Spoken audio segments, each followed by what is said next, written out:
माधव कुंज बिहारी जय राधा।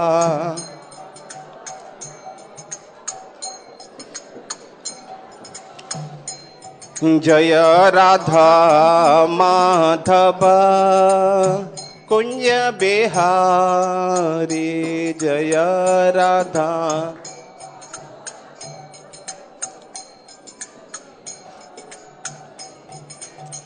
गोपी जन बल्लभ गिरिवरधारी।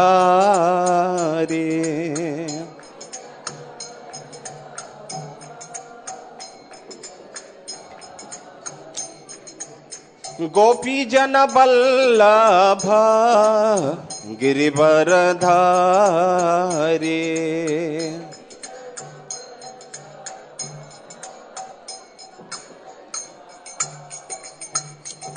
यशोदानंदन ब्रज जन रंजन। जय यशोदानंदन ब्रज जन रंजन।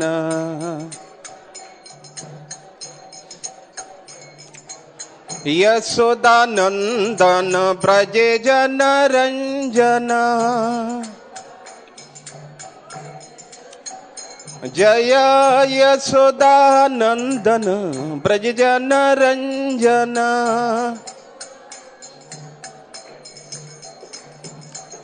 यमुना तीरा बनचारी।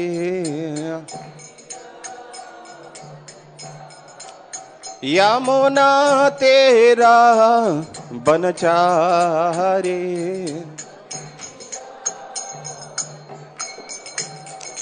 जय राधा माधव कुंज बिहारी।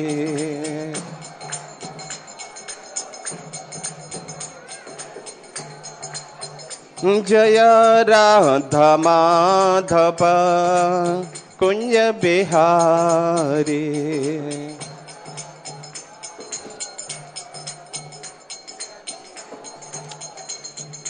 गोपी जन बल्लभ गिरिवरधारी।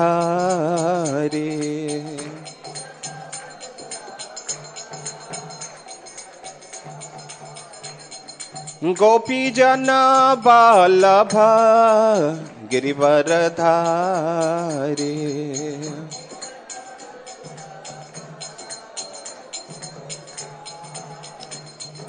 यशोदानंदन ब्रज जन रंजन। जय यशोदानंदन ब्रज जन रंजन। यशोदानंदन ब्रज जन रंजन। यमुना तीरा बनचारी।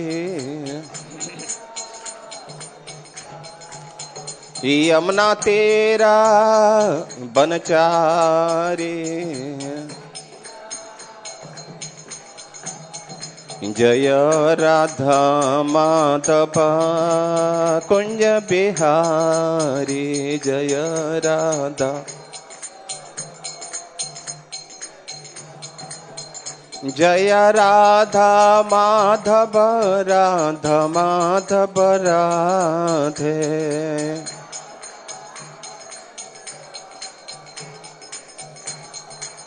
जय गौरानिताय गौरानिताय गौरानिताय जय गौरानिताय।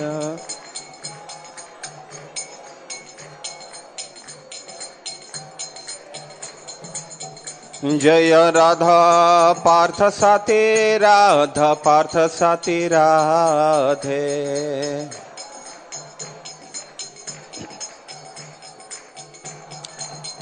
जय सीता राम लक्ष्मण हनुमान। सीता राम लक्ष्मण हनुमान।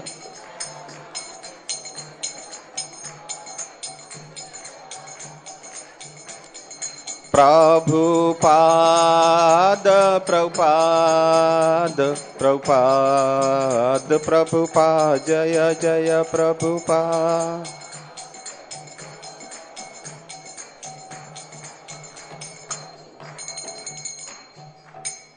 शील प्रभुपाद के, भगवान श्री श्री राधा पार्थ सारथी के, श्री श्री गौरनिताय के, श्री श्री सीताराम लक्ष्मण हनुमान की, संवेद वैष्णव भक्त वृंद की जय।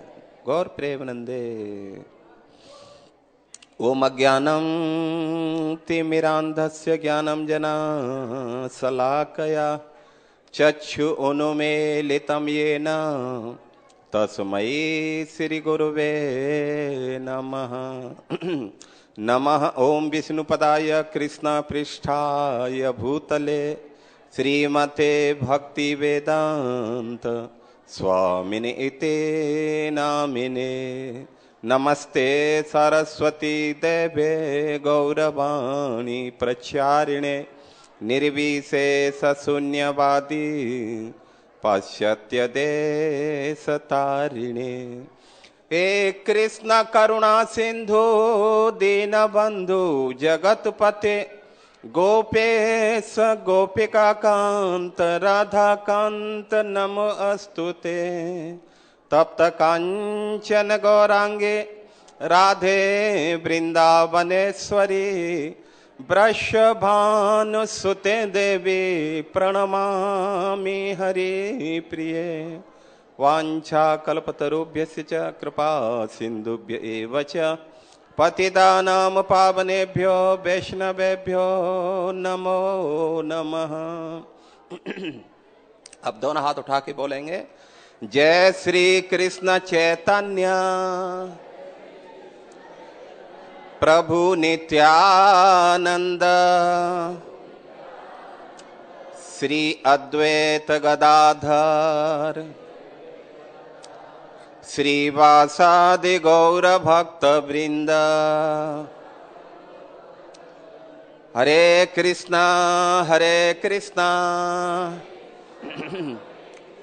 कृष्णा कृष्णा हरे हरे हरे राम राम राम हरे हरे। भूतैर्महद्वीयः इमां पुरो विभो निर्माय सेते यदमुष्य पुरुष भुङ्क्ते गुणान् षोडश षोडशात्मकं सोऽलङ्कृशिष्ट भगवान् वचांसि मे।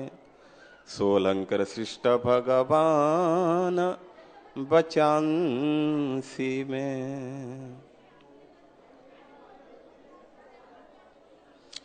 हरे कृष्णा। तो आप सभी का इस रविवार दिवसीय दोपहर के जो प्रोग्राम होता है संडे फीस्ट प्रोग्राम, आप सभी का उसमें हार्दिक स्वागत है। आप सभी के लिए हम भगवान के चरणों में प्रार्थना करते हैं ठाकुर जी की आप सभी के ऊपर कृपा रहे, विशेषकर आप सभी का मन भगवान के श्री चरण कमलों में लगा रहे, ये ठाकुर जी के चरणों में प्रार्थना करते हैं। यहाँ पर हमारे वरिष्ठ प्रभु जी बैठे हुए हैं, जिता मित्र प्रभु, जिन्होंने पूरी भगवत गीता के ऊपर बहुत सुंदर ढंग से व्याख्या की है। श्री भगवान ने कहा, आप ठीक से भगवत गीता समझना चाहते हैं तो उसका लगभग संपूर्ण वॉल्यूम पूरा हो चुका है, तो आप बुक स्टॉल से प्राप्त कर सकते हैं। तो प्रभु जी भी यहाँ हैं, तो उनका हम चरणों में प्रणाम करते हुए, उनका आशीर्वाद लेते हुए आज हम भगवत गीता के ऊपर ही चर्चा करेंगे। तो आज हम चर्चा करेंगे ऐसा कौन सा एक शास्त्र है जिसके पढ़ने से सारे शास्त्रों का सार उसमें आ जाए। एक ऐसा कौन सा शास्त्र जिसके पढ़ने से सारे शास्त्रों का सार उसमें आ जाए। ये बात अच्छी है कि नहीं अच्छी है? अच्छी है तो हरि बोल बोलेंगे, नहीं तो चुप रहेंगे, हमें मालूम चलेगा। ठीक है। तो ऐसा शास्त्र कौन सा है जिसके पढ़ने से सारे शास्त्रों का सार उसमें आ जाए और ऐसे कौन सा एक भगवान है जिसकी पूजा करने से, जिसकी आराधना करने से सारे भगवान संतुष्ट हो जाएं? ये भी बात सही है कि नहीं सही है? क्योंकि आजकल भगवान की बहुत लाइन लगी हुई है और समस्या इस बात की है कि अलमारी में 50 ठाकुर बैठे हुए हैं। अब दिक्कत ये होती है कि किसको भोग लगाएं पहले और किसको नहीं लगाएं। होता है कि नहीं होता है? कहीं जो है हम शिव जी को उठा दें तो कहीं पार्वती नाराज ना हो जाए, कहीं दुर्गा नाराज ना हो जाए, हनुमान कहीं नाराज ना हो जाए, गणेश नाराज ना हो जाए, कितने ठाकुर विराजमान है उसमें जो है। लेकिन आज हम चर्चा करेंगे बस एक ठाकुर की पूजा करो और सारे ठाकुर बिल्कुल प्रसन्न होकर के और तथास्तु आशीर्वाद देने के लिए तैयार हो जाए। ठीक है ना? ठीक है तो हरि बोल बोलो, हरे कृष्णा। और एक ऐसा कौन सा मंत्र है जिसके जप करने से सारे मंत्रों का फल मिल जाए? ये भी बात अच्छी है कि नहीं अच्छी है? सोच लो, कितनी अच्छी अच्छी बात भरी हुई है शास्त्रों के अंदर। कहां हम जो है चक्कर लगा रहे हैं। एक ऐसा कौन सा शास्त्र, सॉरी मंत्र जो है जिसके जप करने से सारे मंत्रों का फल मिल जाए? तो बस इसी बात को लेकर के आज हम चर्चा करने वाले हैं। ठीक है ना? इसलिए शांति बनाए रखेंगे। तो आप लोग हमारे साथ में बोलेंगे इस श्लोक को। ये श्लोक श्रीपाद शंकराचार्य जी ने लिखा है गीता महात्म में। और श्रीपाद शंकराचार्य जी आप सभी जानते हैं साक्षात शिव जी हैं। शिव ही शंकराचार्य के रूप में आए हैं। और शिव जी किसी बात को कह रहे होंगे तो आप समझ लेना कितनी महान बात नहीं होगी वो। ठीक है ना? तो इसलिए हम शुरू करते हैं। एकम शास्त्रम देवकी पुत्र गीतम, एकम शास्त्रम देवकी पुत्र गीतम, एको देवो देवके पुत्र एव, एको देवो देवके पुत्र एव, एको मंत्रस्य नामानि यानि, एको मंत्रस्य नामानि यानि, कर्माप्येकं तस्य देवस्य सेवा, कर्माप्येकं तस्य देवस्य सेवा। तो इसके जो है उसमें लिखा हुआ अनुवाद में, आज के युग में लोग एक शास्त्र, एक ईश्वर, एक धर्म तथा एक वृत्ति के लिए अत्यंत उत्सुक हैं। अतएव एकम शास्त्रम देवकी पुत्र गीतम, केवल एक शास्त्र भगवत गीता हो तो फिर सारे विश्व के लिए हो। एको देवे देवकी पुत्र वह, सारे विश्व के लिए एक ईश्वर हो श्री कृष्ण। एको मंत्रस्य नामानि यानि, और एक मंत्र और एक प्रार्थना हो, उसके नाम का कीर्तन हरे कृष्णा कृष्णा कृष्णा हरे हरे, हरे राम राम राम हरे हरे, कर्माप्येकम तस्य देवस्य सेवा। और केवल एक ही कार्य हो, भगवान की सेवा। गीता महात्म 7। ये बात समझ में आ गया? नहीं आया तो अब थोड़ी सी बात हम बता देंगे इसी में। तो पहले शुरू करते हैं एकम शास्त्रम देवकी पुत्र गीतम। हालांकि संसार के अंदर शौनक आदि ऋषि ने भी यही प्रश्न किया था सूत गोस्वामी से, नैमिषारण्य के जंगल में 88,000 ऋषि मुनि बैठे हुए थे। और वहां तो सब जो है बिना किचन के, बिना कोई खाने पीने का व्यवस्था नहीं थी उनके पास में कोई भी। हमारी तो पहले ऑलरेडी हो चुकी है, तब ये सत्संग हो रहा है। पहले आप लोगों की व्यवस्था हो गई है, जो सत्संग सुनेंगे उनके लिए प्रसाद। लेकिन वहां कोई व्यवस्था नहीं थी, कोई किचन उनके पास में नहीं था। केवल किसके लिए बैठे थे? वो सुनने के लिए बैठे थे। तो 88,000 ऋषियों का नायकत्व करते हुए शौनक ऋषि सूत गोस्वामी से प्रश्न कर रहे हैं कि देखो संसार में तो बहुत सारे ग्रंथ हैं, भूरी भूरी कर्माणि श्रोतव्यानि विभाग सहा, अनेक अनेक ऋषियों ने बहुत सारे सारे ग्रंथ लिखे। अब इतने सारे ग्रंथों को कौन पढ़ेगा, किसके पास में समय है। आजकल थोड़ा बहुत समय था, वो मोबाइल ने जो है पूरा बराबर कर दिया है। तो इसलिए आप क्या करो, हमें कुछ ऐसा करो, सारम सारम समुद्रतः, बस सार सार बता दो हमें, जिससे और हमें ज्यादा जो है समय क्योंकि कम है हमारे पास में, इसलिए थोड़ा सार में बता देंगे तो हम बहुत अच्छी तरीका से उसको समझ सकते हैं। यहां भी ठीक ऐसे ही भगवान ने देखा कि कलयुग की जीवात्माएं इतना कोई शास्त्र पढ़ेंगी नहीं, उनके पास समय नहीं है। बाकी सबके लिए समय है, केवल एक चीज के लिए समय नहीं है, और किसके लिए, भजन करने के लिए समय नहीं है। आप देखो बाकी सबके लिए हम समय निकालते हैं कि निकालते हैं, सोने के लिए समय निकालते हैं, खाने के लिए समय निकालते हैं, मित्रों से मिलने के लिए समय निकालते हैं, घूमने के लिए समय निकालते हैं। कभी कभी टीवी के पास भी हम बैठते हैं, क्योंकि घर में लाए हैं उसको इतना खर्च करके, तो उसका भी सम्मान करते हैं हम, है कि नहीं।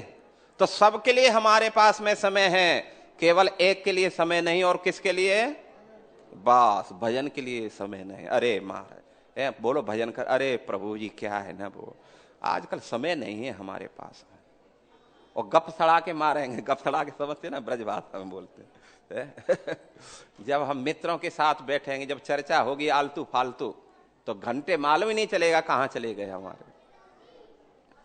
तो यहां पर भगवान श्री कृष्ण ने कुरुक्षेत्र की रणभूमि में, जहां सारे संसार के बड़े बड़े राजा और उनकी सेनाएं उपस्थित हैं, वहां पर उन भगवान श्री कृष्ण ने अर्जुन को माध्यम बना करके और सारे शास्त्रों का मंथन किया, और मंथन करके उन्होंने नवनीत दूध को गर्म करके दही के रूप में जमाया जाता है, और जब दही का मंथन किया जाता है तो क्या निकलता है, जोर से बोलो ना थोड़ा, बहुत सौ को तो ये मालूम ही नहीं क्या निकलता है भाई, हमने तो देखा नहीं क्या निकलता है।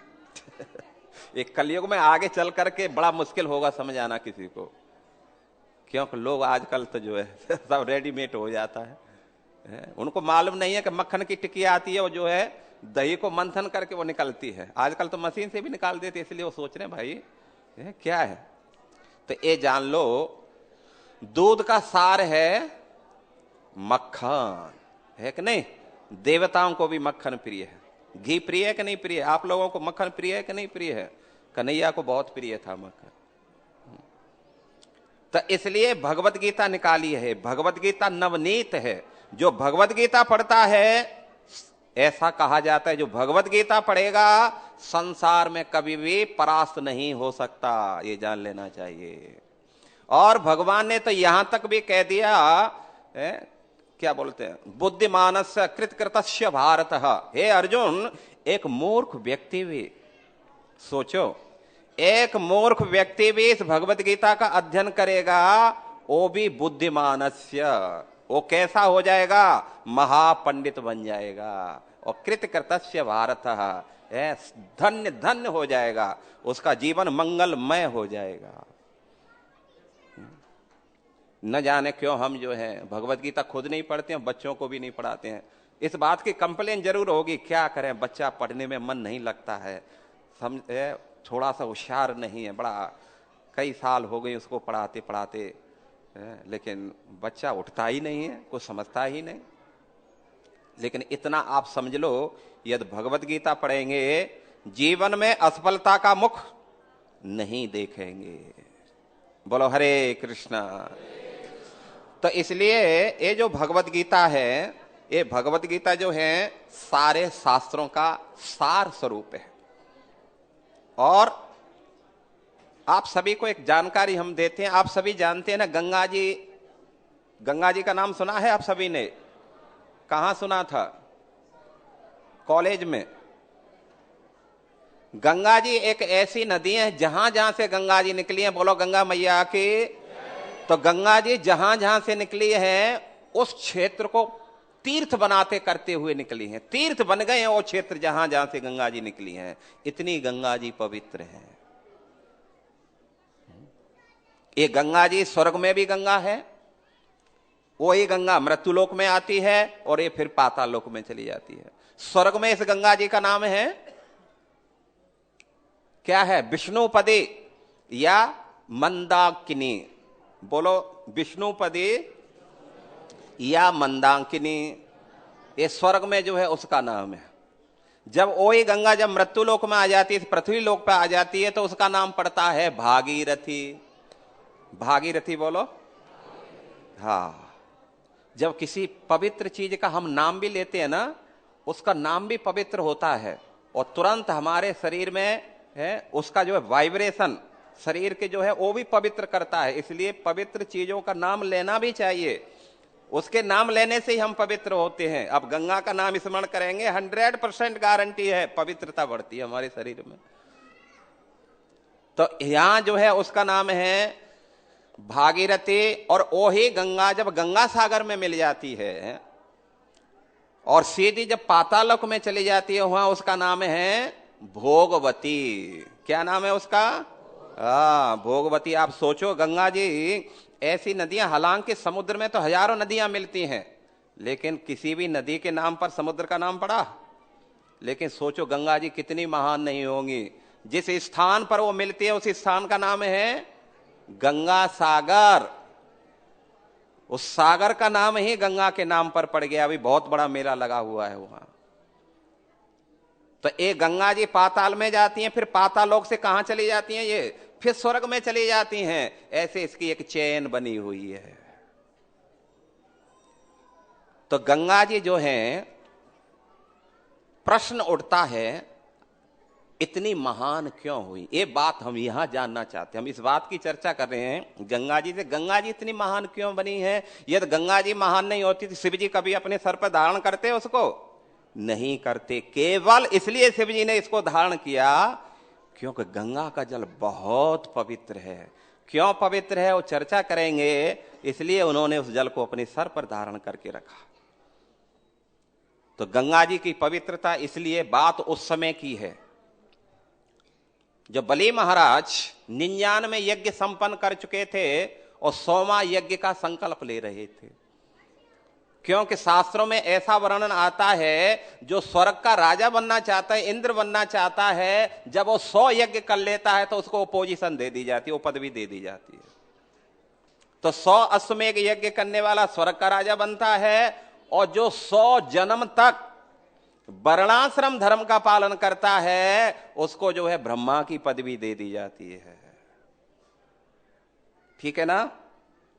तो इसलिए बलि महाराज 99 यज्ञ संपन्न कर चुके हैं और 100वें यज्ञ का वो संकल्प ले रहे हैं। उसी समय जो है, चूंकि देवता तो पहले से ही भगवान से प्रार्थना किए थे, क्षीर सागर पर जाकर के भगवान से रो रो करके प्रार्थना किए थे।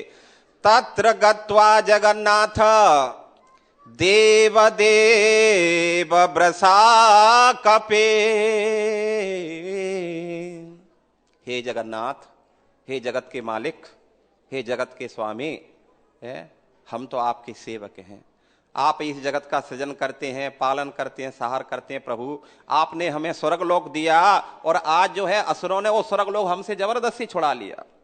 आज हम मारे मारे फिर रहे हैं। प्रभु प्लीज कुछ व्यवस्था करो ना हमारी। सोच लो, हम में और देवताओं में अंतर क्या है? देवता भी ऐसे मनुष्य हैं, लेकिन हमसे थोड़ा शक्तिशाली हैं। भक्त में और एक अभक्त में ये अंतर होता है, जब भक्त के जीवन में कोई संकट आता है तो फिर वो दर दर नहीं भटकता, संसार के सामने हाथ नहीं फैलाता। भक्त के जीवन में जब समस्या आती है तो सीधा भगवान को याद करता है, और जो भगवान को याद करेगा, समझ लेना चाहिए, बिल्कुल सत्य समझ लेना चाहिए, उसकी समस्या खत्म होगी, हो जाएगी। इसलिए देवता जो भगवान के पास में जाकर के रोए तो भगवान ने आश्वासन दिया, आप चिंता न करो, टेंशन फ्री होकर के जाओ, मैं सारी व्यवस्था कर देता हूं, आपको जो है स्वर्गलोक दिलाऊंगा। तो ये ही हुआ।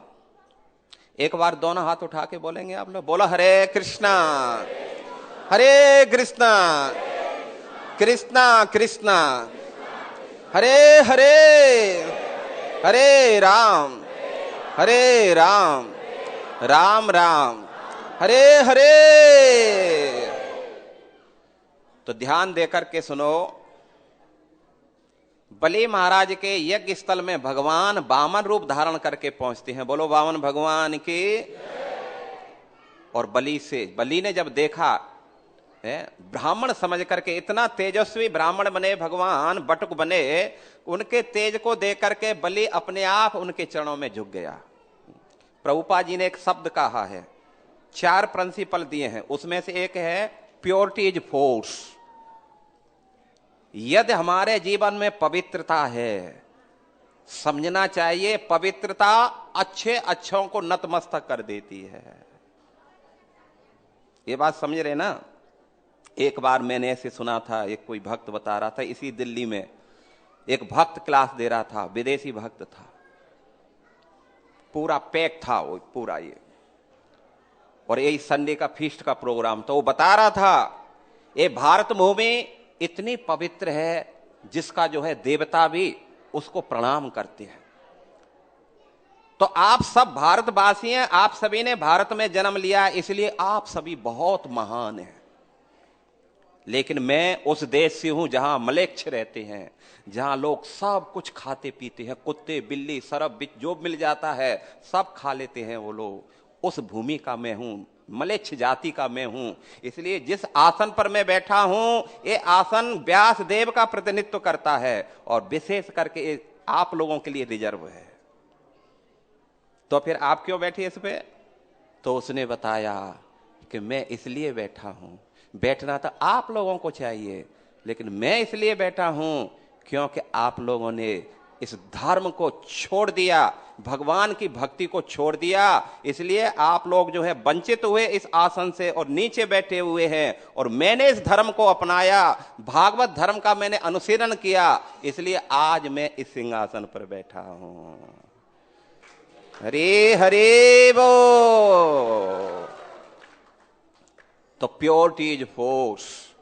कुछ करना चाहते हो जीवन में, केवल कैमरा के सामने जाने से, फोटो खिंचवाने से कोई महान नहीं बनता है। यदि महान बनना है तो संकल्प ले लो जीवन में कि हम भजन करेंगे, जप करेंगे। कलयुग में भगवान का नाम बाद में हम चर्चा करेंगे। इतना पावरफुल है, इतना पावरफुल है, इतना पावरफुल है, ये सारे संसार को हिला सकता है। कल्पना नहीं कर सकते हैं कि भगवान का नाम इतना पावरफुल हो सकता है। और ये भगवत गीता के बारे में जिसकी चर्चा कर रहे हैं, आप सभी जानते हैं ना, महात्मा गांधी हर समय 24 घंटे भगवत गीता लेकर के चलते थे। उनके शरीर में जान नहीं थी, लेकिन भगवत गीता के ऊपर इतना उनको फेद था कि जब भी कोई समस्या होती थी, भगवत गीता को प्रणाम करते थे और पन्ना पलट देते थे, उसी में उनकी समस्या का समाधान हो जाता था। सोचो, इतना अमूल्य ग्रंथ है, हम जो है उसको अलमारी में सजा करके रखें। कितने साल हो गए? बोला कई साल, बहुत पुराने हमने गीता ली थी और लाल कपड़े में बांध करके रख दी है उसको हमने, अभी तो देखा नहीं, खोला नहीं महाराज हमने, बस हम वैसे अगरबत्ती कर देते हैं उसकी। लेकिन बात इस बता रहे हैं कि भगवत गीता महान है। क्यों है? तो बलि महाराज से भगवान ने 3 पग जमीन मांगी थी, और उस 3 पग में जब उन्होंने संकल्प कर लिया तो वामन से अब भगवान क्या बन गए? क्योंकि भगवान तो 3 पग में संतुष्ट थे नहीं। भगवान तो चाहते थे भाई जब दान ले रहा हूं, जब भगवान किसी दान को लेते हैं, किसी से मांगते हैं, तो थोड़ा बहुत तो मांगते नहीं, क्योंकि उनकी खासियत है कि भगवान जब किसी को देते हैं तो छप्पड़ फाड़ के देते हैं, और भगवान जब किसी से लेते हैं तो थप्पड़ मार के लेते हैं। इसलिए हरि हरि, इसलिए भगवान ने देखा कि भाई बलि तू बोल रहा है कि जो है 3 पग में, एक मेरे पैर से ले लो, 3 किलोमीटर की जमीन ले लो, एक कोई लोक लो। भाई मेरे को ना 1 लोक चाहिए, मेरे को तो पूरा चाहिए है, जो तेरे पास में सब कुछ मुझे चाहिए, और तू ऐसे देगा नहीं। इसलिए भगवान ने अपना विराट रूप धारण किया है, पूरा शरीर से पूरी पृथ्वी भर दी, सॉरी और एक पैर उन्होंने रसातल में रख दिया और एक पैर भगवान का है, राइट पैर चला ऊपर, भूलोक, भुवलोक, स्वर्गलोक, जनलोक, महालोक, तपलोक और सत्यलोक को भी क्रॉस किया भगवान का पैर। देखो, जब इसको भगवान बोलते हैं। भगवान की डेफिनेशन क्या है? भगवान की डेफिनेशन ये है, भगवान हर परिस्थिति में हर कुछ कर सकते हैं जिसको कोई और दूसरा नहीं कर सकता है। जो लोग बोलते हैं कि मैं भगवान हूं, तुम मेरी पूजा करो, अच्छा करेंगे, तो यहां भगवान ने अपना रूप धारण करके विराट और अपना पैर बढ़ाया, जो है पृथ्वी को क्रॉस किया, भूलोक, भुवलोक, स्वर्गलोक, जनलोक, तपलोक, महालोक को भी क्रॉस कर दिया। ऊपर जो है सत्यलोक के ऊपर जो है क्या है, जहां ब्रह्मा जी रहते हैं, सबसे टॉप का लोक है वो। इससे ऊपर जो है और दूसरा कोई लोक नहीं है। उसके ऊपर एक ब्रह्मांड का आवरण है, फिर ब्रिजा नदी है, कारण जल जिसको बोलते हैं। भगवान के नाखून से वो क्रैक हो गया और उसमें से जल निकला, पानी निकला, और वो पानी भगवान के चरणों का है, धोते हुए वो पानी निकला। इसलिए क्या बन गया वो पानी? चरणामृत बना है। चरणामृत लेते हैं कि नहीं लेते हैं? अकाल मृत्यु हरणम, सर्व व्याधि विनाशनम, विष्णु पादक पित्वा पुनर्जन्म न विद्यते। सोचो चरणामृत की खासियत क्या है? जो डेली चरणामृत पिएगा, अकाल मृत्यु हरणम, उसकी कभी भी अकाल मृत्यु नहीं हो सकती। आजकल कितने सारे एक्सीडेंट हो रहे हैं, लोग कहां कहां क्या क्या नहीं हो रहा है कि नहीं हो रहा है? ये सब अकाल मृत्यु कहलाती है। सर्व व्याधि विनाशनम, जो चरणामृत पिएगा भयानक भयानक बीमारियां उसकी खत्म हो जाएगी। और विष्णु पादक पित्वा पुनर्जन्म न विद्यते, यदि विश्वास के साथ में चरणामृत पीता रहेगा तो इस भव सागर को पार करके भगवत धाम को चला जाएगा। सोचो, हम लोग न जाने किस दुनिया में खोए हुए हैं, सत्संग करते नहीं है, सुनते नहीं है। कितनी कितनी, कोई चरणामृत तो कोई ज्यादा तो कोई खास है नहीं, लेकिन पावरफुल देखो उसकी कितनी पोटेंसी है उसकी। तो इसलिए जो जल निकला भगवान के चरण का स्पर्श करते हुए, ब्रह्मा जी ने उसको कमंडल में ले लिया था चरणामृत को। उसी की एक बूंद एक गंगा महारानी के रूप में है। इसलिए शिव जी ने देखा, रे भाई ये कोई साधारण जल नहीं है, ये तो साक्षात भगवान के चरणों का चरणामृत आ रहा है। इसलिए उन्होंने अपने सर पर धारण कर लिया। बोलो गंगा मैया के। इसलिए गंगा जी जो है तीनों लोगों को पावन कर रही हैं। भगवान के चरण का स्पर्श होने के कारण गंगा जी तीनों लोगों को पावन कर रही हैं। अब प्रश्न उठता है कि इससे जो है गीता का क्या संबंध है? तो गीता का यह संबंध है, गंगा जी तो चरण का स्पर्श हुआ इसलिए पावन हुई, लेकिन भगवत गीता कहां से निकली है? बोलो, कौन बताएगा भगवत गीता कहां से निकली है? भगवान के मुखार बिंद से निकली है। तो चरण में मुख में अंतर है कि नहीं है? बोलो बोलो, चरण में मुख में अंतर है कि नहीं? चरण वैसे भी देखेंगे तो ये जो भाग है ये जो है पोर्शन ब्राह्मण का कहलाता है, सर, भुजाएं क्षत्रिय की कहलाती है, पेट वैश्य का कहलाता है, और शूद्र चरण जो है उसका प्रतिनिधित्व करते हैं। तो मतलब गंगा जी चरण का स्पर्श की हैं, लेकिन भगवत गीता भगवान के कहां से निकल रही है? मुख से निकल रही है। इसलिए कहते हैं कि गंगा के जल का पान करने से, बहुत लंबे समय तक पान किया जाए, उसके किनारे पर वास किया जाए, उसमें स्नान किया जाए, जो फल मिलता है भगवत गीता के तो दर्शन मात्र से वो फल मिल जाता है। सोच लो,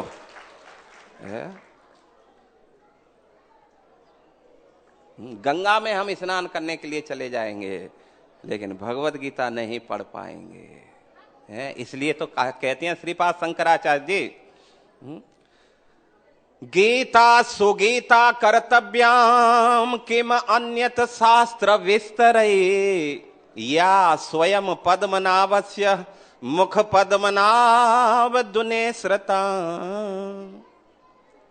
श्रीपाद शंकराचार्य बोलते हैं कि भैया गीता सुगीता, गीता के गीत कैसे हैं?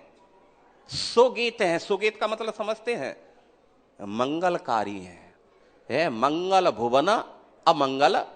हाँ, ये अमंगलों का नाश करने वाली भगवत गीता है। गीता सुगीता है। गीता की जो शब्द हैं ये मंगलकारी हैं। आपकी समझ में, आप कुछ समझते भी हैं या नहीं समझ पा रहे, नो प्रॉब्लम।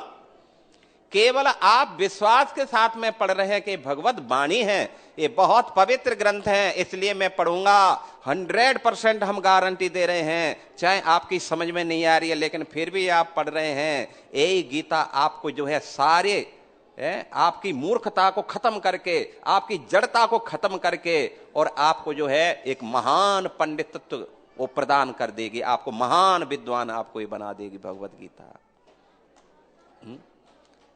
गीता सुगीता, इसलिए गीता के गीत कैसे हैं? सुगीत है। सुगीत मतलब मंगलकारी है। कभी कभी हम देखते ना घरों के सामने लिखा रहता है सुस्वागनम, सुस्वागमन। लिखते हैं कि नहीं लिखते हम? आजकल तो नहीं लिखते पहले लिखते थे सुस्वागमन आप भले पधारे, स्वागतम आपका स्वागत है, आप आइए। और क्या लिखते थे? कहीं कहीं लिखते थे हाथ जोड़कर राम राम सा। कितनी अच्छी भाषाएं थी, सोचो। अतिथि का जिस घर में स्वागत होता है, सोच लो, अतिथि का जिस घर में स्वागत होता है, अतिथि प्रसन्न होकर के जाता है, उस घर में सारे मंगल प्रवेश कर जाते हैं। और हाँ, ये बात जो है, अतिथि देवो भव, इसलिए तो अतिथि को देवो भव कहा जाता है भाई। जहां अतिथि संतुष्ट होकर के जाता है, समझ लेना चाहिए उस परिवार की सारी समस्याओं को अपने ऊपर ले लेता है और मंगल प्रदान कर जाता है। लेकिन जहां अतिथियों का स्वागत नहीं होता, जहां लिख देते हैं कुत्तों से सावधान है।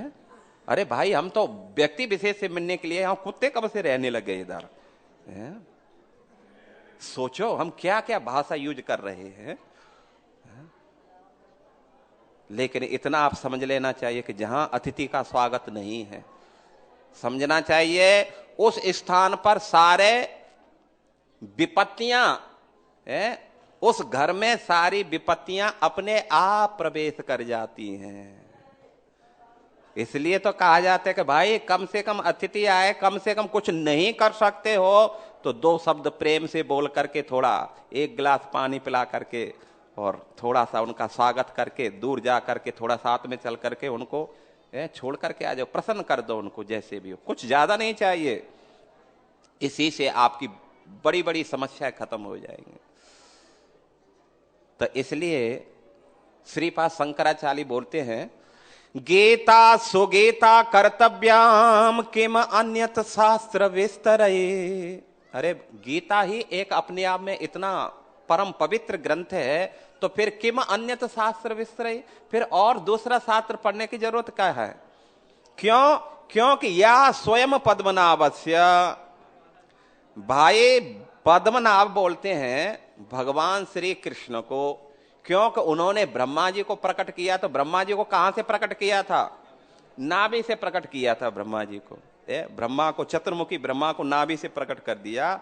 भगवत गीता ब्रह्मा से भी श्रेष्ठ है। ब्रह्मा जी को नाभि से प्रकट किया है, लेकिन भगवान ने भगवत गीता तो अपने मुख से भी प्रकट किया है, इसलिए ब्रह्मा से भी श्रेष्ठ भगवत गीता है। बोलो ग्रंथराज श्रीमद् भगवत गीता के। तो इसलिए आप सभी को हमारा ये संदेश है, हमें ये कहना चाहते हैं कि भाई आप भगवत गीता पढ़ेंगे तो एक गारंटी है, इस सारी समस्याओं को खत्म करके, भगवत गीता कोई ग्रंथ ही नहीं है, अभिन्नत्वात् नाम नामिनो, भगवान से अभिन्न है। जो कार्य भगवान कर सकते हैं वो भगवत गीता कर सकती है। आप प्रश्न कर सकते हैं, जी प्रभु जी आप बड़ी व्याख्या कर रहे हैं भगवत गीता के, लेकिन आप तो जानते हैं हम तो घर गृहस्थी वाले हैं, भाई हमारे पास में समय इतना कहां है पढ़ने के लिए। लेकिन इतना जान लो, आप विश्वास के साथ में यदि भगवत गीता पढ़ते हो तो भगवत गीता हमारी हर इच्छा को भी पूरा करेगी। ये मालूम है ना? मालूम है भगवत गीता के बारे में? भगवान ने प्रॉमिस किया है भगवत गीता के अंदर, भगवान ने कहा है जो मेरा भजन करता है अर्जुन, जो जप कर रहा है, जो भगवत गीता सुनना है, जो भगवत गीता पढ़ रहा है, उसका मैं योग क्षेम बहामी अहम। भगवान उंगली अपनी तरफ कर रहे हैं। ऐसे भक्त का मैं क्या करता हूं, योग का मतलब जो कमी है उसको जोड़ देता हूं। तो आप हम सभी के पास कमी है कि नहीं है? बिल्कुल कमी क्या, बिल्कुल खाली पड़े हुए हैं भाई। खाली पड़े हैं कि नहीं पड़े हैं? हाँ, सबके पास में कमी है। और क्षेम का मतलब होता है सुरक्षा प्रदान करना है। भगवान जो है उसकी सुरक्षा प्रदान करते हैं हर प्रकार से। तो इस संसार में समस्याओं की तो कमी है नहीं, है कि नहीं? हर व्यक्ति जो है दुखी है, न जाने आगे क्या होगा, न जाने क्या होगा। लेकिन भगवान तो प्रॉमिस कर रहे हैं कि मैं उसको सुरक्षा प्रदान करता हूं। और जिसको भगवान सुरक्षा देते हैं फिर ब्रह्मांड में उसका कोई बाल बांका नहीं कर सकता। जारे राखे कृष्ण तारे मारे को, और जारे मारे कृष्ण तारे राखे कोई। जिसको मानने वाले भगवान श्री कृष्ण हैं, ब्रह्मांड में उसको कोई बचा नहीं सकता। और जिसको बचाने वाले भगवान श्री कृष्ण हैं, ब्रह्मांड में कोई उसको मार नहीं सकता है। दुर्भाग्य हमारा ये है कि हम अच्छे लोगों का संग करते ही नहीं हैं। क्योंकि समस्या ये है कि हम अच्छे लोगों का संग करेंगे तो लोग अच्छा कहेंगे, वो कहेंगे अरे भाई ये तो साधुओं का संग करता है, साधुओं के साथ रहता है, ए साधु बाबा। वहां उसकी बेइज्जती हो जाएगी उसको साधु कह देने से। एक से पूछा भाई तुम तिलक क्यों नहीं लगाते हो? बोला लोग पंडित जी बोलते हैं। हाँ, मैंने ये तो आप बहुत बेइज्जती का वो काम है भाई, पंडित बोल देना मतलब बहुत बेइज्जती का मामला है, इसलिए अच्छी बात है, नहीं तिलक लगाना चाहिए हमें। सोचो आजकल लोगों को शराबी बन जाने में कोई टेंशन नहीं है कि नहीं?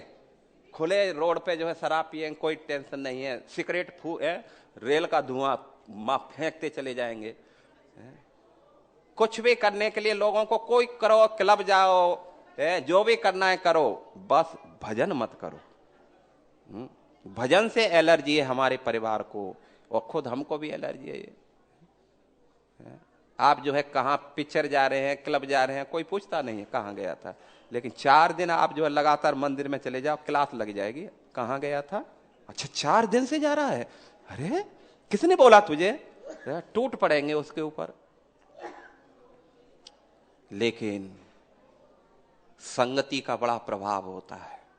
जब तक हम महान तो बनना चाहते हैं और संगति महान लोगों की करेंगे नहीं तो कैसे महान बनेंगे? बात सत्य है कि नहीं सत्य है? महान बनना है तो महानों की संगति करो, और ये दुष्ट बनना है तो दुष्टों की संगति करो। शराबी बनना है तो शराबियों के संग रहो। 1 हफ्ते में परफेक्ट कर देंगे कि नहीं कर देंगे? बिल्कुल प्रमाण पत्र दे करके, आपको सर्टिफिकेट दे करके भेज देंगे 1 हफ्ते में, बस ज्यादा की जरूरत नहीं है। तो इसलिए महान तो सब बनना चाहते हैं, लेकिन महान लोगों की संगति नहीं करना चाहते। तो ये जो भगवत गीता है इतनी महान है, इतनी महान है जो है आप इसको कल्पना भी नहीं कर सकते हैं। गीता आपको कहां से कहां पहुंचा सकती है, सोचो। तो हम ये बात चर्चा कर रहे थे कि गीता अपने आप में महान है और पढ़ने से सब कुछ जो है हमें प्रदान कर सकती है। ये नहीं सोच लेना चाहिए कि गीता के पढ़ने से केवल हम विद्वान बनते हैं या संसार में कभी हमें कोई डिफीट नहीं कर सकता है। लेकिन इतना भी हम कहना चाहेंगे, ये हमारी हर इच्छा को भी पूरा करती है भगवत गीता। एक छोटी सी कथा सुना दें आप लोगों को? सुना दें तो सुनना चाहते हैं तो हरि बोल बोलो, नहीं तो चुप सुनो। बात उस समय की है, ये जो है जगन्नाथपुरी की बात है। एक अर्जुन पंडा करके एक जगन्नाथ जी के बड़े भक्त थे, लेकिन उनकी एक खासियत थी कि भगवत गीता वो बहुत पढ़ते थे, हर समय गीता लेकर के अपने साथ में रहते थे। इसलिए लोगों ने अर्जुन पंडा नाम लेना छोड़ दिया, सीधा सीधा गीता पंडा नाम उनका पड़ गया। जब भी उनको देते अर्जुन पंडा को तो सीधा बोलते गीता पंडा आ रहा है। और जिस समय वो भगवत गीता पढ़ते थे तन्मय हो जाते थे गीता पढ़ते पढ़ते। लेकिन उनकी पत्नी को ठीक नहीं लगता था। पत्नी ने कहा, जी 24 घंटे लेकर के गीता को बैठते रहते हो, अरे भाई परिवार में तुम मांग करके नहीं लाओगे खाने के लिए, बच्चे कैसे खाएंगे, कुछ करो ना, कुछ कैसे परिवार का भरण पोषण होगा। तो अर्जुन पंडा गीता को दिखाते थे और कहते थे कि देख, अरे भाई तू मेरी पत्नी है? मेरे को विश्वास है कि भगवान कभी भी झूठ नहीं बोल सकते हैं, सारा संसार झूठ बोल सकता है और सारा संसार धोखा दे सकता है, लेकिन भगवान कभी धोखा भी नहीं देते हैं और झूठ भी नहीं बोलते हैं। तो उन्होंने कहा, आप कैसे कहते हैं जो है भगवान जो है झूठ नहीं बोलते हैं, वो नहीं कहते हैं। बोला, भगवान ने गीता में कहा है कि जो मेरा भजन कर रहा है, जो मेरा जो है जप कर रहा है, गीता पढ़ रहा है, उसका मैं भरण पोषण करता हूं, इसलिए टेंशन किस बात की तुझे, भगवान सब कुछ करेंगे। ब्राह्मणी ने जो है चुप है गई एक दिन जो है। लेकिन एक बार क्या हुआ, बहुत बारिश शुरू हो गई, जैसे अभी सर्दी शुरू हो गई थी। सोचा था जो है, किसी ने हमें जैकेट दी थी, 3 साल पहले दी थी, तो बोलता था प्रभु जी आप जैकेट नहीं पहनते हैं। मैंने, भाई ऐसी सर्दी नहीं पड़ी तो कहां से पहनूं, मैं गर्मी में पहन के रखूं क्या। लेकिन इस बार जो है वो जैकेट जो है अब शरीर से उतरती नहीं, आज मैंने उतारी है, सत्य बोला, नहीं तो पूरा दिन ही वही चढ़ी रहती थी। तो कहने का आशय है कि अर्जुन पन्ना ने कहा, भैया विश्वास करो, भगवान सब कुछ करते हैं। देखो भगवान ने कहा है कि जो मेरा भजन करता है मैं उसका भरण पोषण मैं करता हूं, उसकी सुरक्षा मैं देता हूं, आप टेंशन क्यों लेती है। तो एक दिन जो है जब बारिश हो रही थी तो जो है वो कभी गए नहीं, 4-5 दिन निकल गए गीता पढ़ते पढ़ते। अब उनके बच्चे फड़फड़ाने लगे, घर में कुछ था नहीं। तब उनको बड़ा गुस्सा आ गया, बोला कि आप कब तक गीता पढ़ते रहोगे, कुछ मांग करके ले आओ। तो उन्होंने वही श्लोक दिखा दिया गीता को। अब भाई किसी को भी गुस्सा आ जाएगा, बार बार इसी श्लोक को दिखा रहे हो आप। उन्होंने क्या किया, एक पेन लिया, पेन लेकर के उसके ऊपर 1, 2, 3 बार उसकी लाइन फेर दी। तुम्हारा भगवान ये कर देगा वो कर देगा, आजकल अभी तक तो एक गिलास पानी भर के नहीं दिया और बड़ी बड़ी बात कर रहे हो कि तुम्हारा भगवान ये करता है वो करता है। तो ब्राह्मण थोड़ा सा रुष्ट, थोड़ा अपसेट हुआ, उसको बुरा लगा के देखो ये ब्राह्मणी जो है विश्वास नहीं करती है। तो क्या हुआ, घर से चला गया, बोला ठीक है मैं जाता हूं, भिक्षा लेकर के आता हूं। वहां से चला गया, लेकिन जा करके आज दूर जा करके बैठ गया। आज उसने भिक्षा नहीं मांगा और उसको विश्वास था कि मेरे प्रभु कभी भी झूठ नहीं बोलते हैं। और ये भी बात सत्य है, भगवान यदि झूठ बोलना चाहे, ताकत लगा करके भगवान कहे कि आज मैं पूरी झूठ बोलूंगा, लेकिन इतना बात समझ लेना चाहिए उतना ही सत्य होगा। जैसे यदि सूर्य कहे कि आज मैं अंधकार के दर्शन करके ही छोड़ूंगा, ये होता रहे कहां। एक बार हुआ यही था, अंधकार रोता रोता भगवान के पास में गया। भगवान ने कहा भाई क्यों रो रहे हो, क्या बात है। बोला वो सूर्य मेरे पीछे पड़ गया, मैं जहां भी जाता हूं मेरे पीछे पड़ गया, छोड़ता ही नहीं है। तो भगवान ने जो है कॉल किया सूर्यदेव को, बोले भाई विवस्वान आओ, थोड़ा क्या प्रॉब्लम है इनके साथ में। तो सूर्यदेव गए भगवान के पास में। तो भगवान प्रणाम करके कहा प्रभु मेरे को कैसे बुलाया। तो भगवान ने कहा भाई सूर्यदेव ऐसी बात है, वो अंधकार की बड़ी कंप्लेन है आपके लिए। बोला प्रभु कौन अंधकार। अरे वो ही अंधकार है जहां तुमने जो है उसको तंग करके रखा है, जहां भी जाते हो उसको भजा देते हो। तो उन्होंने कहा प्रभु मैंने तो आज तक अंधकार को देखा ही नहीं, वो अंधकार होता कैसे, मेरे को दर्शन तो कराओ ना कम से कम। तो क्या सूर्य कभी चाहे तो अंधकार के दर्शन कर सकता है, बोलो बोलो, नहीं कर सकता। क्योंकि जहां भी जाएगा सूर्य वहीं जो है प्रकाश हो जाएगा। ठीक ऐसे ही भगवान चाहे कि मैं खूब झूठ बोलूं ताकत लगा करके, लेकिन जितना ताकत लगाएंगे उतना ही वो सत्य होकर के निकलता है। वेद वाक्य निकलते, भगवान का एक एक शब्द वेदों का वाक्य है जो त्रिकाल सत्य कहलाता है, तीनों कालों में वो ही सत्य कहलाता है।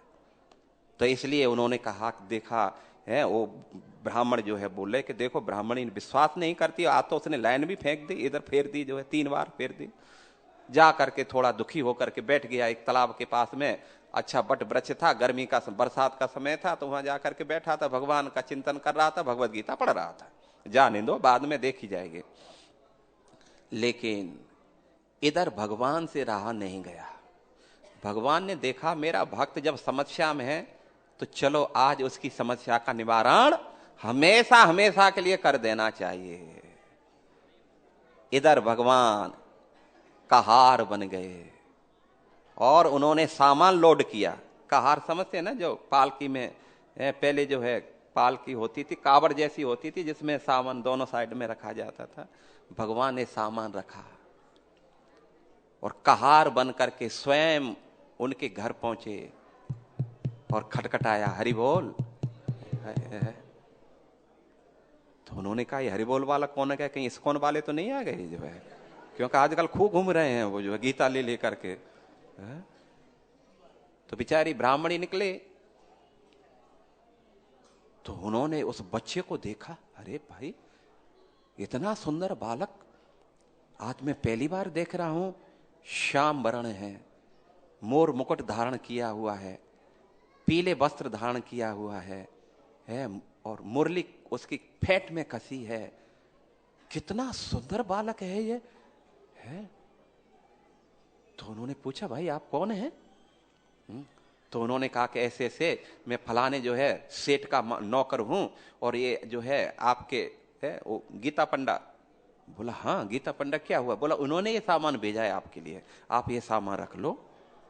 उसको बड़ा आश्चर्य हुआ, भाई इतना सामान तो हमारे घर में जो है आज तक आया नहीं, मेरी शादी पे भी नहीं आया होगा लगता है इतना सामान जो आप लेके आया हो।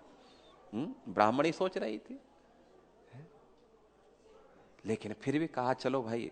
तो उन्होंने एड्रेस दिखाया कि देखो ये एड्रेस है, आप पहचान देना इस एड्रेस को। तो उन्होंने राइटिंग देखी, तो हाँ राइटिंग तो मेरे पति की है, लेकिन इतना सामान कहां से आया? ये बड़ा आश्चर्य वाली बात है। चलो रख लेते हैं भाई, जो भी होगा बाद में देखेंगे, कम से कम सामान को तो रखते हैं। सामान रखा और भगवान अब सामान दे रहे हैं। तो हमने पहले किया था कि भगवान जब सामान देते हैं तो फिर लेते जाओ बस। आप ये मन देखो कितना है, आप ये देखो कि आपको कितना चाहिए, कितनी पीढ़ियों के लिए चाहिए, बस आप लेते चलो। तो भगवान है, अब देख रहे हैं। तो भगवान ने कहा पहले ब्राह्मण पत्नी को ही संतुष्ट कर देना चाहिए। तो सबसे पहले स्त्रियों की चॉइस रहती है, हाँ सुंदर सुंदर साड़ी उनको मिल जाए। फिर देखो आप जो है, जब हम देखते हैं, क्या है देखते तो हम नहीं है, हमको सुना है, जब दुकान में जाएंगी और जब पति उनके साथ हो तो फिर देखो फिर क्या करेंगे, इस साड़ी को निकाल दो, इस साड़ी को निकाल दो, थोड़ा उस साड़ी से दिखा दो, थोड़ा इस साड़ी से दिखा दो। और पति बेचारा एसी में बैठा है लेकिन फिर भी पसीना पहुंच रहा है, बर्बाद करके छोड़ेगी क्या मुझे?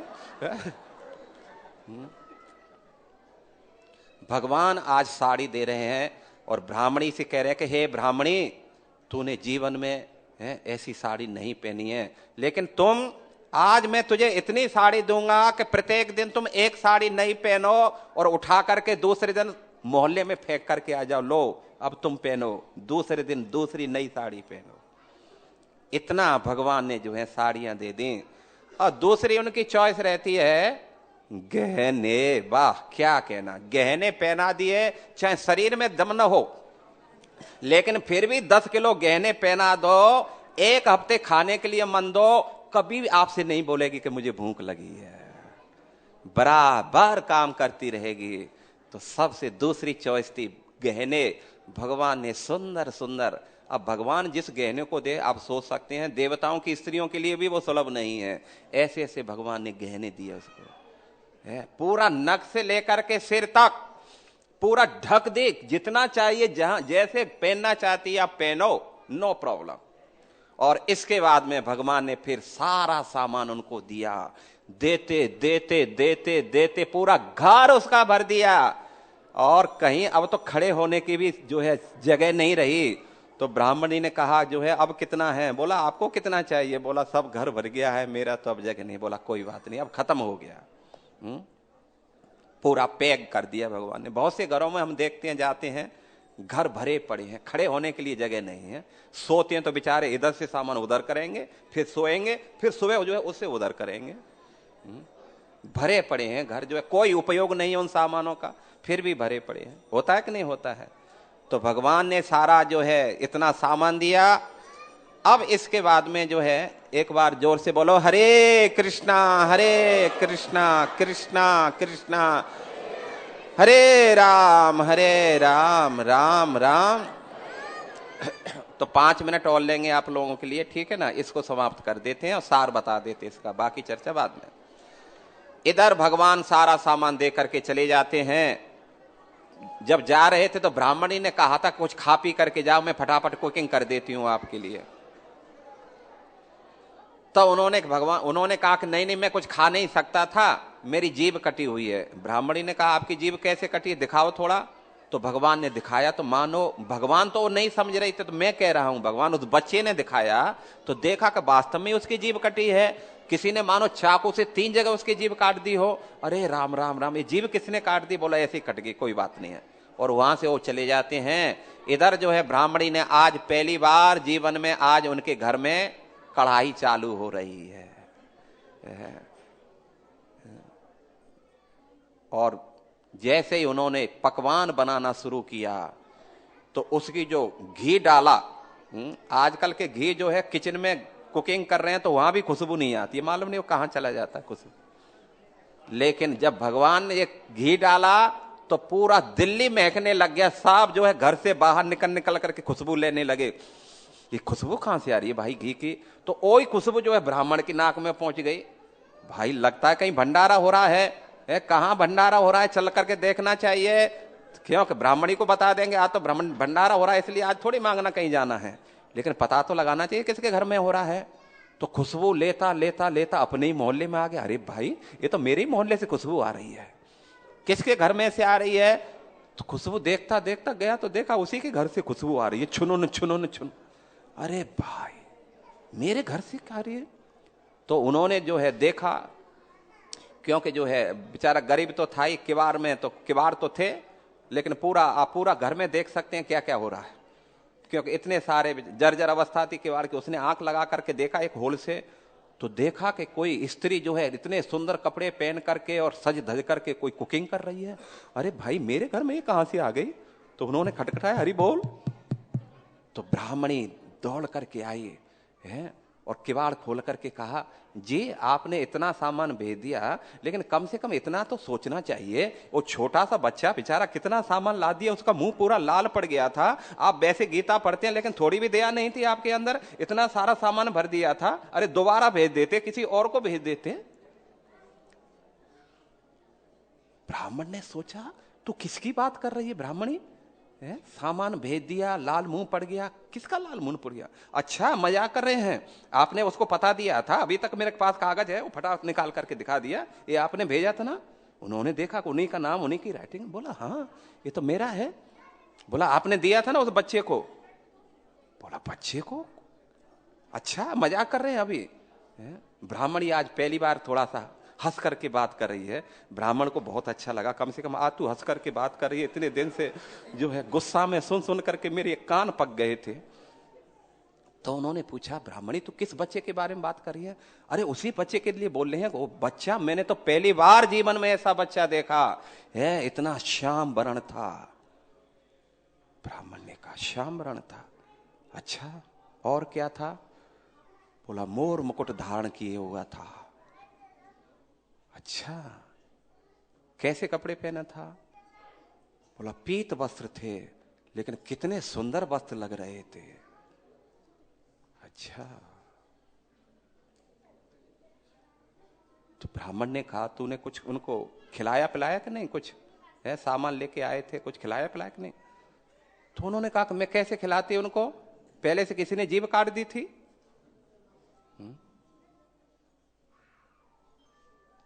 ब्राह्मण थोड़ा शांत हो गया और ब्राह्मण ने कहा कि ब्राह्मणी आज तक मेरे को विश्वास था कि भगवान कभी भी झूठ नहीं बोलते हैं और भगवान अपने भक्तों का भरण पोषण करते हैं। लेकिन आज तक मैंने उस ठाकुर को कभी भी देखा नहीं था। लेकिन ब्राह्मणी, तू तो मेरे से भी श्रेष्ठ निकल गई। अरे जिस बालक की तू बात करती है, वो बालक कोई साधारण बालक नहीं था। वो बालक कौन था? बोलो जगन्नाथ भगवान के, बोलो राधा पारसाती भगवान के। ब्राह्मणी, मैं तुझसे बार बार कहता था कि मेरे प्रभु कभी झूठ नहीं बोलते हैं, अवश्य ये हमारी इच्छा को पूरा करेंगे। आज तेरे घर को भर करके चले गए हैं और तू कुछ सेवा नहीं कर पाई उनकी। तो ब्राह्मणी पहले तो सुनी, भगवान थे, उसका शरीर कांपने लग गया। तो फिर उसने होश संभाल करके कहा, मैं कैसे सेवा करती जी? पहले से किसी ने उनकी जीभ काट करके रखी थी। तब ब्राह्मण ने कहा, ब्राह्मणी, किसी ने जीभ काट के रखी थी? किसी ने नहीं काटी थी वो जीभ। किसने काटी थी? तूने काटी थी उसकी जीभ। ब्राह्मणी आश्चर्यचकित हो गई, मैंने कैसे काट दी? मेरी तो उनसे भेंट नहीं हुई थी, पहली बार भेंट हुई है। बोला अच्छा। तो उन्होंने फिर ये श्लोक दिखाया है। ये लिखा है, अनन्य चिंतयन्तो मां ये जना परिपासते तेसाम नित्य युक्ता नाम योग क्षेम बहाम्यहम्।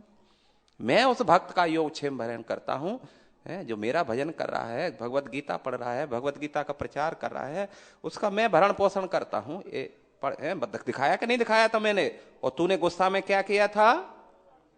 ये पेन से जो है लाइन फेरी थी। ये लाइन है भगवत गीता। ये क्या है? भगवत गीता भगवान के जिव्या है, भगवान की वाणी है, इसलिए तूने काटी थी। अब तो बेचारी ब्राह्मणी बहुत दुखी हो गई, आंखों से आंसू निकल पड़े और तुरंत दौड़ी जगन्नाथ मंदिर में। और जगन्नाथ मंदिर में जाकर के उसने देखा तो जगन्नाथ के होठों पर 3 बूंद खून की दिखाई दी उसको। हरि हरि बोल। ब्राह्मणी बेचारी चरणों में लेट गई और उसी समय उसने संकल्प कर लिया कि हे जगन्नाथ, आज तक तो मुझे विश्वास नहीं था, मैं केवल कलोल कल्पना ही मारती थी भगवत गीता को, लेकिन आज मुझे को वास्तव में ही मालूम चला कि भगवत गीता कोई साधारण ग्रंथ नहीं है। और उन्होंने संकल्प लिया कि अब मैं जीवन में, जब तक मेरा जीवन रहेगा, मैं प्रत्येक दिन भगवत गीता का अध्ययन करूंगी। बोलो ग्रंथराज श्रीमद् भगवत गीता के। और बाद में आकर के ब्राह्मणी दोनों ही बैठ करके फिर प्रेम से भगवत गीता पढ़ते थे। और अब तो उनके घर में कोई चिंता वाली बात थी नहीं कि कल कहां से आएगा। अब तो बस लाओ, कुकिंग करो, ठाकुर जी को खिलाओ और खुद खाओ और भगवत गीता पढ़ो। तो इसलिए हम आप सभी से वायदा करते हैं, ये कहना चाहते हैं, यदि भगवत गीता पढ़ोगे और दूसरों को पढ़ाओगे, भगवान ने भगवत गीता के अंदर वचन दिया है कि अर्जुन, मेरा संसार में सबसे प्रिय भक्त कौन है? आप प्रिय बनना चाहते हैं कि नहीं बनना चाहते? हाँ, जो भगवान का प्रिय बनता है वो सारे संसार का प्रिय हो जाता है।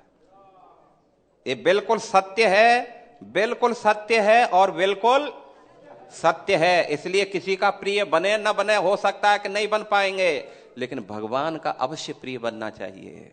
और भगवान का प्रिय कैसे बनेंगे? तो भगवत गीता में भगवान ने वचन दिया है कि अर्जुन, जो मेरी इस भगवत गीता का प्रचार प्रसार करता है, उसका जो है भूतकाल में कोई प्रिय था नहीं, उससे वर्तमान में है भी नहीं और भविष्य में कोई होगा भी नहीं।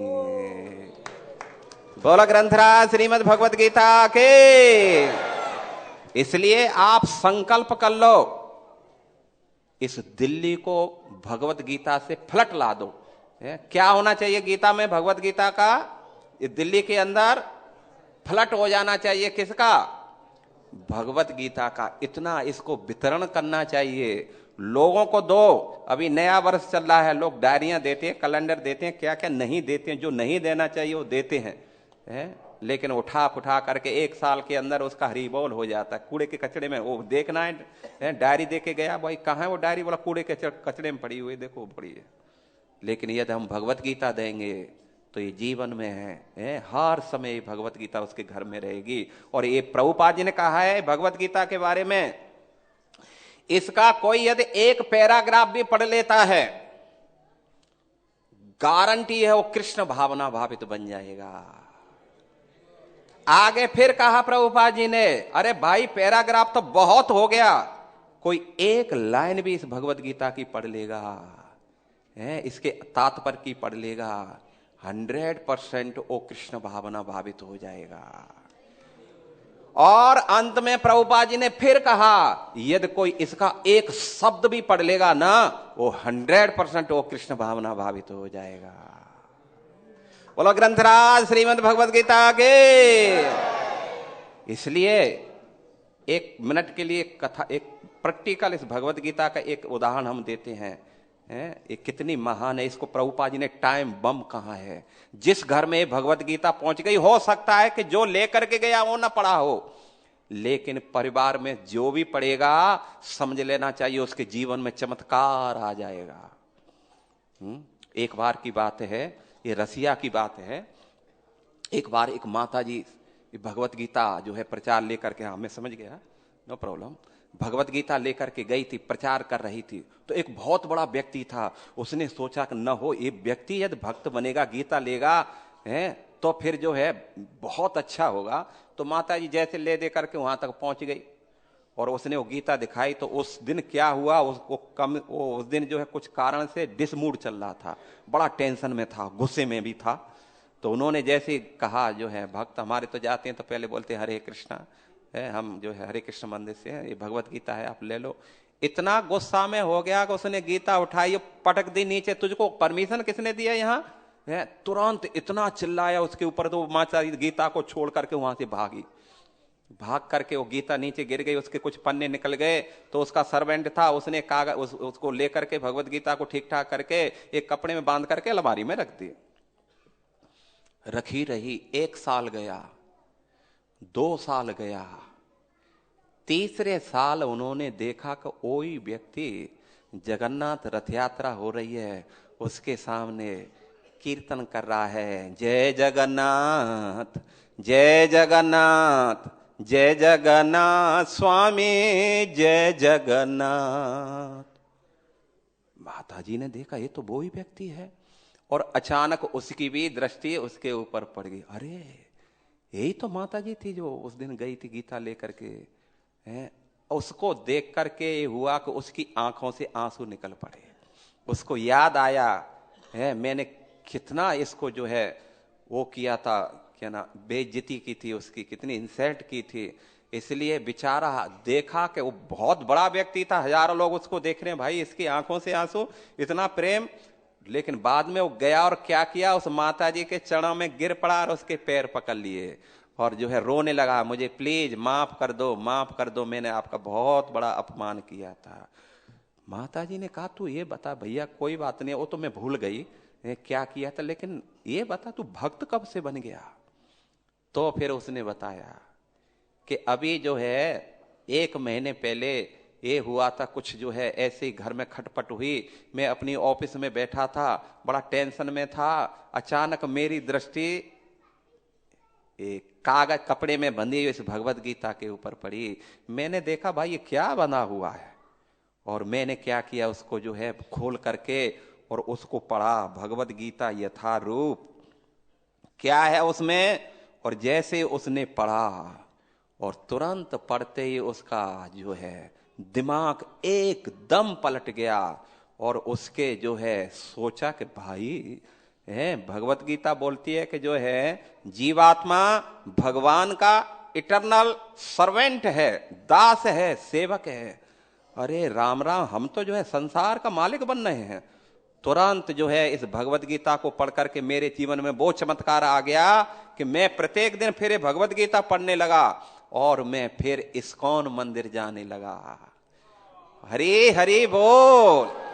और जो है फिर मैं हर संडे प्रोग्राम में आने लगा, लेक्चर सुनता था और जाता था। और आज तो भगवत गीता की कृपा से मैं जप भी कर रहा हूं, हरे कृष्णा कृष्णा कृष्णा हरे हरे, हरे राम।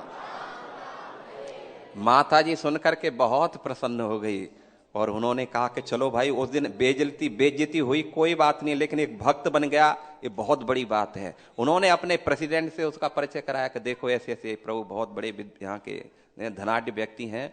उन्होंने देखा भाई आजकल कैशियर की पोस्ट खाली पड़ी है हमारी है, और ये बड़ा समर्पित डेडिकेट लग रहा था। उन्होंने कहा कि तुम कैशियर संभाल लो, क्योंकि उस समय क्या था, फंड बहुत कम आ रहा था। पैसा जो है मंदिर के अंदर कोई जो भक्त थे नहीं, इसे फंड की बड़ी कम चल रही थी। उन्होंने कहा हम तुम्हें कैशियर बना देते हैं, तुम कैशियर रहो। अब बेचारा वो कैशियर बना दिया। अब चूंकि वो फंड तो कम था ही था, अब बेचारा कम पड़ता था, मंदिर के अंदर खुद चेक बनाता था अपने अकाउंट से, और फिर उसमें जमा करता था इसको उनके अकाउंट में, फिर उसको निकालता था। तो इस प्रकार जो है पूरा डेडिकेट समर्पित होकर के वो भक्त बन गया। ये सब किसकी मेहरबानी से? बोलो ग्रंथराज श्रीमद् भगवत गीता के। इसलिए पूरे दिल्ली को हिल जाना चाहिए भगवत गीता से। इसलिए आप संकल्प करो कि खुद भगवत गीता पढ़ो, और पूरी जो भी आपके मित्र हैं, इष्ट हैं, जो भी जहां भी स्वजन हैं, केवल भगवत गीता दो उनको, और कुछ मत दो उनको। एक दिन हम गारंटी देते हैं, जैसे भगवान श्री रामचंद्र जी पूरे साकेत वासियों को, अयोध्या वासियों को अपने धाम लेकर के चले गए थे, ऐसे ही भगवान का एरोप्लेन आएगा और पूरा, क्योंकि दिल्ली तो वैसे भी भाई इंद्रप्रस्थ है, नहीं वो है इंद्रप्रस्थ है ना, ये इंद्रप्रस्थ है, पांडवों की नगरी है।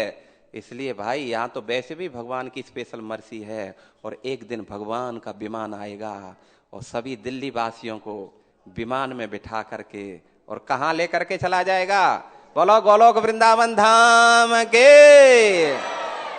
तो इसलिए आप सभी से हमारा करबद्ध यही अनुरोध है,